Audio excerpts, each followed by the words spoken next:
Enough dining hall facilities, inadequate classroom facilities, and the issue of schools in transition, best known as the double-track system, is still plaguing almost all the schools that we have visited, which I know is almost the whole of Ghana. No school is left out. The effects that are on educational infrastructure now is that throughout the year, and tutors are that throughout the year, no holidays for some of the subject masters, no vacation for them and the administrators. And in the long run, if we don't come out as a nation and decide on a review, then in the very near future, all our educational infrastructure will collapse. The Deputy Chair of the Educational Committee speaking there, and my colleague Faisal Abdul Idrisu in Mauli School reporting live from the Volta region. Right now, by the numbers.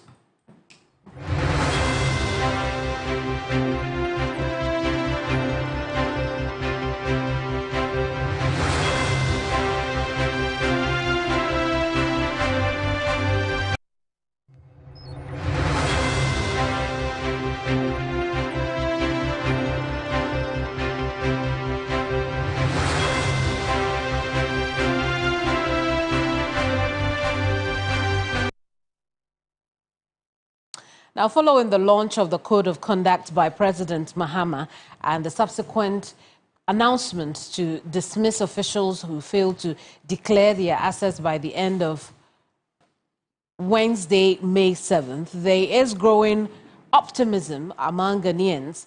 Many see this as a potential step forward, restoring public trust in government officials. Today on By the Numbers, we take a closer look at the Afrobarometer's report on the state of corruption among government officials prior to the administration and why this new code of conduct may be arriving at just the right time right now. Helping us break this down is Mawena, who will join us in a tad, but let's take a listen to the president. On the 18th February 2025, I set a deadline of 31st March 2025 for all appointees who are taking office or being nominated at the time to declare their assets. An update provided by the Auditor General to my office indicates that some of you failed to meet that deadline. For all those who are appointed or nominated before 31st March 2025 and failed to meet the deadline, you are to forfeit 3 months of salary to be donated to the Ghana Medical Trust Fund, named after me, Mahama Cares. In addition to 1 month's salary that I've asked all appointees to donate to the Mahama Cares Trust Fund. So it means that those who omitted to declare assets by the date, you are paying 4 months' salary to Mahama Cares. Public John Dramani Mahama. But there's more to the story, and I will now take us through it. What does the Afrobarometer say about corruption?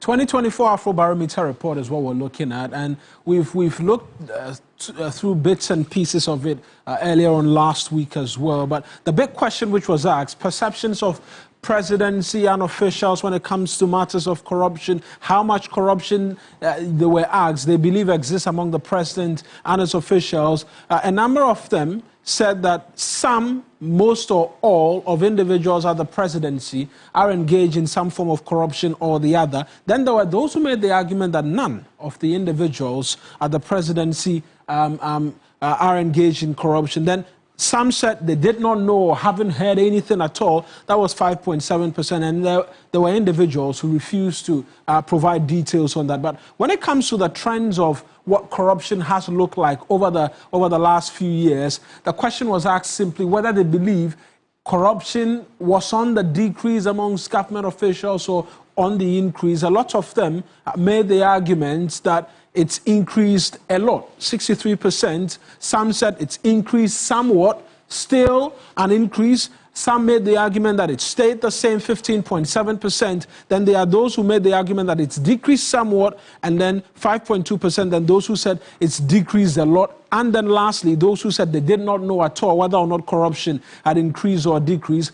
People were asked whether people report corruption without fear or favor. A lot of them said they can report corruption to an extent, but they are not afraid, 26.3%. Then there was a great chunk of them who said they fear the risk of retaliation, and so they would not. Then there was those who said they did not know. Quickly on bribery, whether or not they've paid bribes before to receive any sort of service from the government.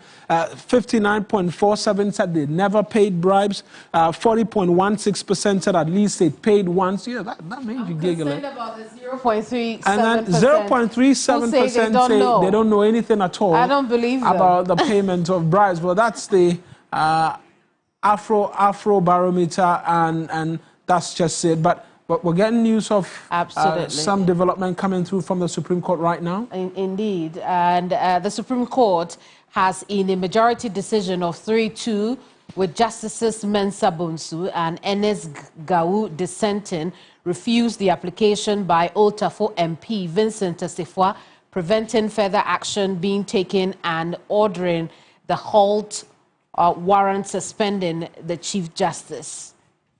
The full reasoning of the court will be made available May 21st. Essentially, Moana, the Supreme Court has taken a decision on the substantive case. Yeah, it would appear that, you know, it hasn't come to an affirmative end for the applicant in that case. Yeah, they were seeking to, amongst many other things, make the argument that the process in its entirety, as we're seeing go through, had not gone right because we didn't see the president take the petition to the Chief Justice within a certain frame of time, and we're making a series of arguments. But that's been disagreed upon by this 3-2 verdict. But quickly, to remind you that to join us tomorrow on the 7th of May at 9 a.m. tomorrow, where we will have our national forum, we discuss, amongst many other things, how to improve the country's health delivery system. Do well to be a part of it at 9 a.m. tomorrow, and that's our bulletin. I am Awina Egbeta. There'll be more on that breaking news from the Supreme Court on 3news.com. I'm Kamini Amano. Bye-bye from us.